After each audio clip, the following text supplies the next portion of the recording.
नमस्ते, आदाब। मैं हूं प्रतीक्षा और आप देख रहे हैं मैटिनी शो।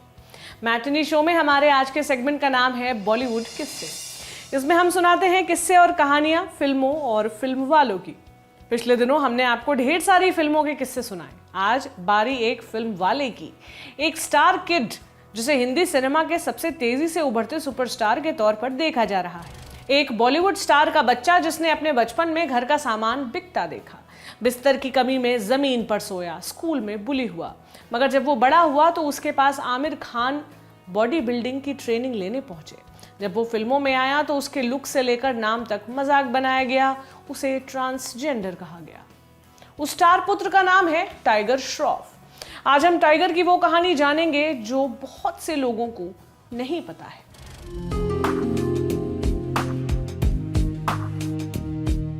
टाइगर श्रॉफ का जन्म 2 मार्च 1990 को मुंबई में हुआ था। उनके पिता हिंदी फिल्मों के मशहूर एक्टर जैकी श्रॉफ हैं। उनकी मां का नाम है आयशा दत्त। वो पहले मॉडलिंग किया करती थी, बाद में फिल्में प्रोड्यूस करने लगी। शुरू से घर में फिल्मी माहौल मिला। टाइगर अपनी दादी के साथ हर रात अपने पिता की एक फिल्म देखकर सोते थे।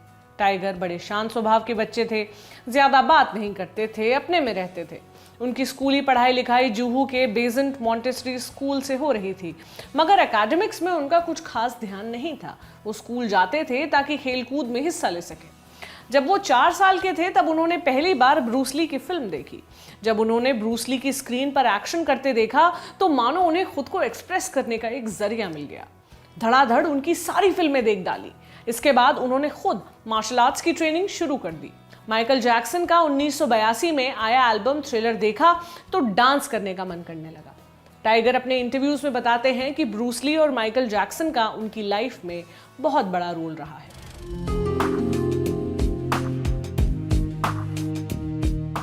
टाइगर के पैदा होने के कुछ ही सालों बाद जैकी श्रॉफ को लीड रोल्स में लेकर फिल्में बननी बंद हो गई थी, मगर मल्टी स्टारर फिल्मों में उन्हें पैरेलल लीड रोल्स मिल रहे थे। 90 के दशक में आई खलनायक, 1942 लव स्टोरी, रंगीला और बॉर्डर जैसी फिल्मों में काम करने के बाद जैकी ने अपना खुद का प्रोडक्शन हाउस शुरू किया। अपनी कंपनी के तले उन्होंने ग्रहण, जिस देश में गंगा रहता है, और संध्या जैसी फिल्में बनाई, मगर ये सभी फिल्में टिकट खिड़की पर फ्लॉप साबित हुई। 2001 में आयशा ने अपनी पसंद की एक स्क्रिप्ट पर पैसा लगाया। पहले वो फिल्म पूजा भट्ट प्रोड्यूस करने जा रही थी, मगर फिल्म के डायरेक्टर से बकझक के बाद पूजा उस प्रोजेक्ट से अलग हो गई। इस फिल्म का नाम था बूम। कोई एक फिल्म कितने लोगों का करियर खराब कर सकती है, बूम उसका शानदार उदाहरण है। इस फिल्म में अमिताभ बच्चन के साथ जीनत अमान, जैकी श्रॉफ और सीमा बिस्वास जैसे एक्टर्स नजर आए। ये कटरीना कैफ की डेब्यू फिल्म थी। दिक्कत ये हुई कि बूम रिलीज से पहले ही लीक हो गई। फिल्म के इस तरह के लीक होने की वजह से डिस्ट्रीब्यूटर्स ने अपने हाथ खींच लिए। ऐसा लगने लगा कि बूम कभी रिलीज ही नहीं हो पाएगी, मगर जैकी श्रॉफ ने इस फिल्म को थिएटर्स में उतारने के लिए अपनी पूरी ताकत झोंक दी, क्योंकि इसमें उनका ढेर सारा पैसा लगा हुआ था। इन्वेस्टमेंट रिकवरी की जरूरत थी। फिल्म रिलीज हुई और बुरी तरह पिट गई। बूम की असफलता ने जैकी श्रॉफ की आर्थिक स्थिति खराब करके रख दी। श्रॉफ परिवार इस मुश्किल से बाहर कैसे आया, इस बारे में कभी कोई बात नहीं हुई, मगर टाइगर श्रॉफ ने 2019 में GQ मैगजीन को दिए एक इंटरव्यू में इसकी पूरी कहानी बताई। जब ये सब हो रहा था तब टाइगर की उम्र 11-12 साल रही होगी। वो उस दौर को याद करते हुए अपने इंटरव्यू में कहते हैं, मुझे याद है कैसे हमारे घर के सारे सामान एक एक कर बिक रहे थे। मेरी माँ के आर्टवर्क, लैंप और वो तमाम चीज़ें जिन्हें अपने आसपास देखते हुए मैं बड़ा हुआ था, वो सब गायब होने लगा। फिर मेरा बिस्तर भी चला गया, मैं ज़मीन पर सोने लगा। ये सब देखकर मुझे बहुत बुरा लग रहा था। मैं काम करना चाहता था ताकि मैं अपनी फैमिली की मदद कर सकूं, मगर मेरी उम्र उस वक्त बहुत कम थी, मैं कुछ भी नहीं कर सकता था। इस घटना के बाद श्रॉफ परिवार को बांद्रा में अपने 4 कमरों वाला अपार्टमेंट बेचकर खार के एक 2 बेडरूम फ्लैट में शिफ्ट होना पड़ा। टाइगर ने जब फिल्म लाइन ज्वाइन की तो उनका सपना था कि वो अपने माता पिता को एक घर गिफ्ट करे। 2017 में अपनी फिल्मों से आए पैसों से उन्होंने एक घर खरीदकर अपने मम्मी पापा को दिया।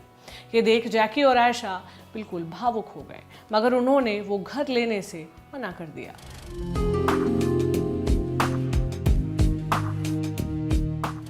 टाइगर श्रॉफ का इंटरेस्ट शुरू से खेलकूद में था। वो फुटबॉल प्लेयर बनना चाहते थे। जब वो 12वीं में पढ़ते थे तब फिल्म मेकर साजिद नाडियाडवाला ने टाइगर की फोटो अखबार में देखी। उन्हें लगा कि ये अनकन्वेंशनल सा दिखने वाला लड़का है, इसके साथ फिल्म बनानी चाहिए। उन्होंने अपनी कंपनी से कहा कि इस लड़के से संपर्क करें, मगर टाइगर ने नाडियाडवाला ग्रैंडसन का वो ऑफर ये कहकर नकार दिया कि फिल्मों में उन्हें इंटरेस्ट नहीं है क्योंकि वो प्रोफेशनल फुटबॉलर बनना चाहते हैं। मगर जब उन्होंने अपने इस फैसले पर दोबारा विचार किया तो उन्हें समझ में आया कि इंडिया में फुटबॉल की हालत और रैंकिंग दोनों बहुत खराब है। इस फील्ड में वो करियर बनाकर भी कहीं नहीं पहुंच पाएंगे। इसके कुछ ही समय बाद उन्होंने साजिद की प्रोडक्शन कंपनी से दोबारा फोन आया। इस बार टाइगर उनके साथ काम करने को तैयार हो गए, मगर फिल्म बनाने से पहले तमाम तरह की तैयारियां करनी होती है। टाइगर बचपन से ही मार्शल आर्ट्स सीखते रहे हैं, मगर फिल्मों में आने के लिए उन्हें प्रॉपर हीरो वाली फिजिक चाहिए थी। ऐसे में उन्होंने हरियाणा से आने वाले नेशनल लेवल जिम्नास्ट जिले मवाई के साथ ट्रेनिंग शुरू की।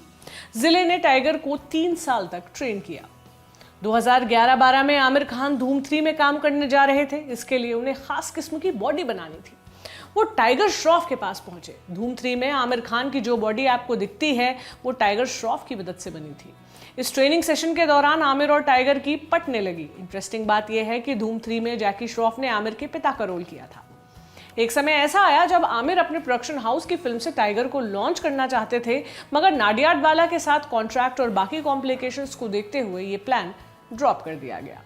हालांकि 2014 में आई टाइगर की डेब्यू फिल्म हीरोपंती का ट्रेलर आमिर खान ने ही लॉन्च किया था। साथ ही फिल्म हीरोपंती के प्रीमियर पर पहुंचकर उन्होंने टाइगर और फिल्म में उनके काम की भी खूब तारीफ की थी।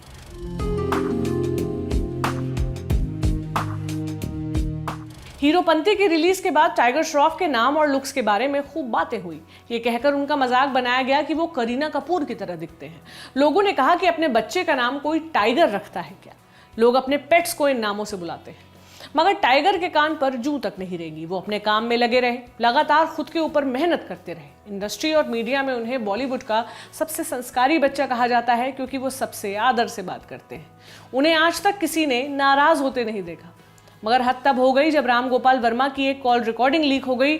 इसमें रामू से पूछा जाता है कि वो टाइगर श्रॉफ के बारे में क्या सोचते हैं। इसके जवाब में वो कहते हैं, मुझे लगता है कि वो एक महिला या ट्रांसजेंडर की तरह दिखते हैं। जब टाइगर एक इवेंट में पहुंचे तो उन्हें राम गोपाल वर्मा के इस कमेंट पर उनका रिएक्शन पूछा गया। टाइगर ने हमेशा की तरह बिल्कुल काम और कंपोज रहते हुए कहा कि रामू एक सीनियर फिल्म मेकर हैं, वो उनके बारे में कुछ नहीं कहना चाहते। हर चीज़ के बारे में अलग अलग इंसानों की अलग अलग राय होती है। ये राम गोपाल वर्मा की राय है, वो उसे व्यक्त कर सकते हैं। राम गोपाल वर्मा टाइगर के पिता जैकी श्रॉफ के साथ कल्ट फिल्म रंगीला में काम कर चुके हैं।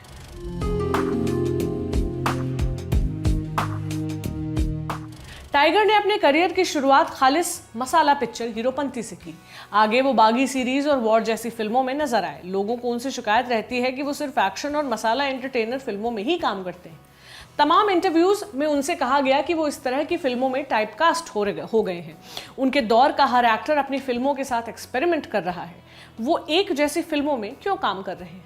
इसके जवाब में टाइगर ने कहा कि टाइपकास्ट होना अच्छा लगता है, इस चीज़ से उनकी पहचान बनी है। टाइगर कहते हैं, आज के दौर में बहुत कंपटीशन है, हर दिन कोई नया एक्टर लॉन्च होता है।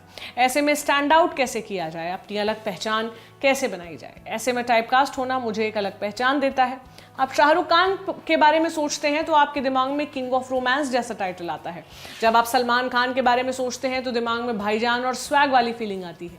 ठीक वैसे ही जब आप कुछ समय बाद एक्शन हीरो के बारे में सोचेंगे तो आपके दिमाग में टाइगर श्रॉफ नजर आएगा। ऐसा नहीं है कि टाइगर ने कुछ अलग या नया ट्राई नहीं किया, मगर वो एक्सपेरिमेंट उनके लिए वर्कआउट नहीं किया। उन्होंने 2016 में आई फिल्म फ्लाइंग जट में एक सुपर हीरो का रोल किया था जिसे ऊंचाई से डर लगता है। ये out of the box idea पर बनी फिल्म थी, मगर फिल्म बॉक्स ऑफिस पर मुंह के बल गिर गई। 2019 में वो स्टूडेंट ऑफ द ईयर 2 में एक कॉलेज स्टूडेंट के रोल में नजर आए। बागी 2 में अकेले पूरी फौज को मार गिराने वाले टाइगर को कॉलेज के बच्चों से बुली होते देखना पब्लिक को पसंद नहीं आया। वो फिल्म भी पिट गई। इसलिए टाइगर अपनी इमेज से अलग जाने वाली फिल्मों में काम करने से बचते हैं।